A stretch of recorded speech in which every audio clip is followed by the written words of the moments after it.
दोस्तों नमस्कार। UPSC civil सेवा मुख्य परीक्षा 2025 के अंतिम परिणाम आ चुके हैं 6 मार्च को ही और आज 8 मार्च है और मुझे उम्मीद है कि इस परीक्षा के नतीजों से जुड़ी तमाम खबरों को लगभग आपने देख ही लिया होगा। अगर नहीं देखा है तो सोशल मीडिया या अखबारों the Hindu, the Indian express, जो भी अखबार आप पढ़ते हैं, जो भी यूट्यूब चैनल आप देखते हैं, उस पे जाइए और इन खबरों को देखिए ताकि इस परीक्षा की अगर आप तैयारी कर रहे हैं या अगर आप शुरुआत करना चाहते हैं तो बहुत सारे अपडेट आपको इसमें से मिलने शुरू हो जाएंगे और जो जानना आपके लिए बहुत ज़रूरी भी है। हम आज अपने इस वीडियो में छोटे से वीडियो में एस्पिरेंट्स के लिए 10 मुख्य बातों को लेकर आए हैं। इस परीक्षा की तैयारी से संबंधित आपकी रणनीति कैसी होनी चाहिए उसका संक्षेप में हम चर्चा करेंगे। ये चर्चा भी इसलिए ज़रूरी है क्योंकि इस बार से परीक्षा के नियमों में काफ़ी बदलाव आ गए हैं। जो सबसे प्रमुख बदलाव है वो है मल्टीपल अटेम्प्ट्स का वो ज़माना अब चला गया। मल्टीपल अटेम्प्ट्स का मतलब यूपीएससी जनरलिस्ट कैंडिडेट्स को जो 6 अटेम्प्ट्स या 6 अवसर देता है, उस पे थोड़ा-सा प्रतिबंध लग गया है। इसका डिटेल यूपीएससी के नोटिफिकेशन में है, आप उसको जाके डिटेल्स पढ़ लीजिएगा। मैं संक्षेप में बता देता हूँ कि वो क्या है। जिन उम्मीदवारों का सिलेक्शन 2025 की परीक्षा में या उससे पहले भी हो चुका है, उनके लिए केवल एक ही अटेम्प्ट अब मिलने वाला है। जिनका 2026 के प्रीलिम्स, मेंस, फाइनल में सिलेक्शन हो जाएगा, उनको फिर गवर्नमेंट से ट्रेनिंग से छुट्टी लेनी पड़ेगी और उन्हें बताना पड़ेगा, तब जाकर उन्हें अगले अटेम्प्ट के लिए मौका मिलेगा। कुछ इसी तरह के नियम हैं कि अगर आपका शेष अवसर बचे हुए हैं, अगर आप अपने बाकी अटेम्प्ट्स भी देना चाहते हैं, यानी 27, 28, 29, 30 में, तो फिर आपको अपने इन सेवाओं, इन पदों से रिज़ाइन करना पड़ेगा, तभी जाकर आप दे पाएंगे। तो इस तरह से कुछ प्रतिबंध भी लगे हैं, इनको आप डिटेल्स में देख लीजिएगा, हम कभी बाद में उस पर आकर बात करेंगे। फिलहाल तो यूपीएससी परीक्षा के फाइनल नतीजे के आधार पर जिन उम्मीदवारों का सिलेक्शन हो गया है, उनको बहुत बहुत बधाइयाँ। टॉपर राजस्थान के अनुज अग्निहोत्री हैं और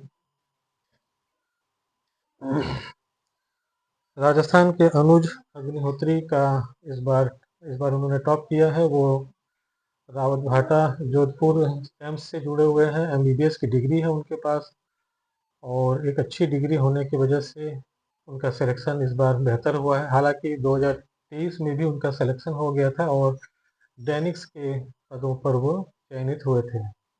डेनिक्स यानी दिल्ली, अंडमान निकोबार आइलैंड, दादर और नगर हवेली के कुछ पद होते हैं जो सिविल सेवाओं की जब आप सूची देखेंगे नोटिफिकेशन में, तो लगभग 22 से 23 नंबर पर डेनिक्स के कुछ पोस्ट हैं जिनमें आईएएस, आईपीएस, आईसीएस और आईपीएस के पद होते हैं। ये बहुत नीचे का या ऐसा समझिए कि ये बहुत पीछे के पद होते हैं। इसीलिए 2023 के बाद मुझे लगता है कि इन्होंने फिर से प्रयास किया और आज इस बार वो टॉप पे आ गए हैं। नए कैंडिडेट्स या जो तैयारी कर रहे हैं उनको इन चीज़ों को बड़ी गंभीरता से लेना चाहिए कि अगर आप भी टॉप 100 में, टॉप 20 में, टॉप 10 में आना चाहते हैं तो आपको बहुत विशेष रणनीति बनानी पड़ेगी। हालांकि ये कोई एक दिन का काम है नहीं और ना ही आप 1 साल 2 साल की तैयारी में टॉप रैंक पे आ सकते हैं। अगर एक्सेप्शन को छोड़ दिया जाए तो अलग बात है। ये मान के चलिए कि यूपीएससी अपने आप में टफ परीक्षा है और अगर आप टॉप 100 में आना चाहते हैं, टॉप 500 में भी आना चाहते हैं, तो आपको लंबे समय से तैयारी करनी पड़ेगी। आप इन सिलेक्टेड कैंडिडेट्स के जाकर आप देखिए उनकी एजुकेशनल बैकग्राउंड क्या है, उनका प्रीवियस सिलेक्शन कब हुआ था, किस रैंक पे थे, कब से तैयारी कर रहे थे। ये सारा डिटेल्स आपको जानना चाहिए, एनालाइज करना चाहिए ताकि आप अपनी रणनीति को उसी के अकॉर्डिंग रीडिज़ाइन कर सकें। और जो महत्वपूर्ण बात यह है कि 2-3 बातें बहुत महत्वपूर्ण है। या तो आपके पास बहुत अच्छी डिग्री होनी चाहिए, जैसे एमबीबीए हो, या आप बीटेक के स्टूडेंट हो, या आपके पास लॉ की अच्छी डिग्री हो, या हाईली क्वालिफाइड हो, पीएचडी वगैरह हो, तब जाके आप या तो फर्स्ट अटेम्प्ट में ही बहुत अच्छे रैंक पे आ सकते हैं। जैसा कि प्रीवियस ईयर्स के आप रिजल्ट्स को देखेंगे तो आपको ये चीज़ें क्लियर हो जाएंगी। जो सेकंड रैंक पर है इस बार की, वो एक तमिलनाडु की महिला है जो ऑलरेडी तमिलनाडु सिविल सर्विसेज में सेलेक्टेड है, डिप्टी कलेक्टर के पद पे हैं। और आप देखिए कि जो व्यक्ति ऑलरेडी 1 साल पहले सेलेक्ट हो चुका है, वो इस बार सेकंड रैंक पे आया है। तो टॉप 20, 100 या 25 में ऑलमोस्ट या मैक्सिमम ऐसे ही कैंडिडेट आते हैं जो ऑलरेडी या तो सेलेक्टेड हैं या हाईली एजुकेशन, उनका बैकग्राउंड जो है बहुत अच्छा है, तब जाकर वो सीधे इस पे आ जाते हैं। और इस बार के नियमों में जिस तरह से बदलाव हुआ है, आपको भी इसी तरह टॉप 500 में आना पड़ेगा, तब जाकर आप IAS, IFS या IPS जैसे अपने जो टॉप के लोकप्रिय पद हैं वो पा सकेंगे। इस बार की परीक्षाओं के वैकेंसीज के आधार पर लगभग 180 सीटें IAS के लिए रखी गई हैं, 55 सीटें इंडियन फॉरेस्ट फॉरेन सर्विस के लिए रखी गई हैं और लगभग 150 सीट या 180 150 सीटें IPS के लिए रखी गई हैं। इन तीनों को अगर आप जोड़ेंगे तो ये लगभग 380 के आसपास सीटें होती हैं, 400 के आस करीब सीटें होती हैं। यानी अगर आप 400 में आ गए तो इन तीनों में से किसी एक में आप आ सकते हैं, IPS तक तो आपको मिल ही जाएगा। अब सवाल है कि यहाँ आना कितना कठिन है कि या कैसे हम आए, ये इतना आसान नहीं है। इसके लिए आपको पूरे साल 2 साल बहुत ही डिसिप्लिन तरीके से डेडिकेटेड होकर आपको मानव स्रोतों का अध्ययन करना पड़ेगा। इन्हीं चीज़ों के बारे में हम आज आपसे बात करने वाले हैं। और इस दौरान कुछ चीज़ें हैं जो आपको नहीं करना है, वो भी ध्यान में रखना है, जैसे सोशल मीडिया हो, पार्टी फेस्टिवल, तमाम दोस्तों के साथ समय बिताना हो, इन चीज़ों पर आपको लगाना पड़ेगा। हालांकि ऐसा नहीं है कि इन पर अगर आप रोक लगाएंगे तभी होगा, बहुत सारे स्टूडेंट इसके साथ भी सेलेक्ट हो जाते हैं, पर उनका अपना एक लेवल बन चुका होता है, उनको फिर कोई रोक नहीं सकता है। लेकिन जो बिगिनर्स हैं उनके लिए बहुत ज़रूरी है कि आप अपने इस तैयारी में बिल्कुल फोकस्ड रहिए। रेगुलर 8 से 10 घंटे, 12 घंटे, जो आपकी कैपेबिलिटी है, जितनी आपकी क्षमता है उतना पढ़िए। ऐसा नहीं कि टॉपर ने कहा, किसी टॉपर का आपने सुन लिया कि उसने 14 घंटे पढ़ाई की तो आप भी 14 घंटे शुरू कर दिए। पता चला कि पेट का लीवर ही खराब हो गया, क्योंकि आपको लगातार साल भर बैठ के पढ़ना है। इसीलिए आप अपनी क्षमताओं के अकॉर्डिंग पढ़िए और धीरे धीरे स्टेप बाय स्टेप समय को बढ़ाइए। जो सबसे टॉप प्रायोरिटी की चीज़ें हैं कि आप हमेशा मानक स्रोतों से ही पढ़ने का प्रयास करिए।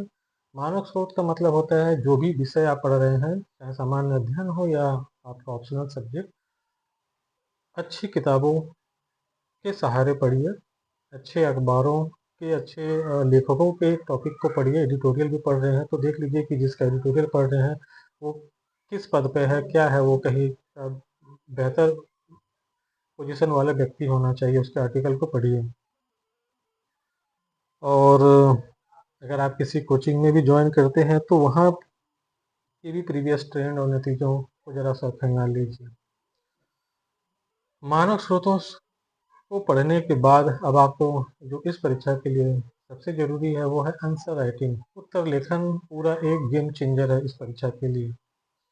मैंने बहुत सारे स्टूडेंट को देखा है कि वो बहुत अच्छा, उनके पास नॉलेज होता है, लेकिन जब बात समयबद्ध तरीके से या टाइम 3 घंटे के अंदर अपने 20 आंसर को लिखना होता है तो वहाँ चूक जाते हैं। 15, 16, 17 आंसर आते आते लास्ट के 3 क्वेश्चन में वो कंप्रोमाइज़ करने लगते हैं, जिसकी वजह से नंबर कम आ जाते हैं, फिर रैंक भी पीछे चला जाता है। तो उत्तर लेखन एक ऐसी चीज़ है जिस पर आपको रेगुलर प्रैक्टिस करने की आवश्यकता है, और मेरा सुझाव है कि आप कम से कम 2 उत्तर डेली लिखने का प्रयास करें, या कम से कम उनकी फ्रेमिंग ही बना लीजिए। और मेरी एक और सलाह माने तो हफ्ते में एक आध बार आप निबंध भी जरूर लिखने का प्रयास करें। इन प्रयासों से आपने जो भी पढ़ा होगा वो सारा चीज़ आपके पास ही रहेगा, आपको बीच बीच में याद आता रहेगा, लिखने से चीज़ें याद आने लगती हैं। ये इसका एक बहुत बड़ा बेनिफिट है। और बाकी जो डिटेल्स में टिप्स है वो आप देख सकते हैं वेबसाइट में, और हम भी अपने यूट्यूब में धीरे धीरे उन चीज़ों पर बात करते रहेंगे। बहुत सारे स्टूडेंट करंट अफेयर्स पर बहुत ज़्यादा समय लगाते हैं, हम डिटेल्स में कभी बात कर लेंगे, पर मैं संक्षिप्त में कहना चाहूँगा कि पहले आप अपने विषयों को पूरा कर लीजिए, उसके बाद करंट अफेयर्स को हाथ लगाइए।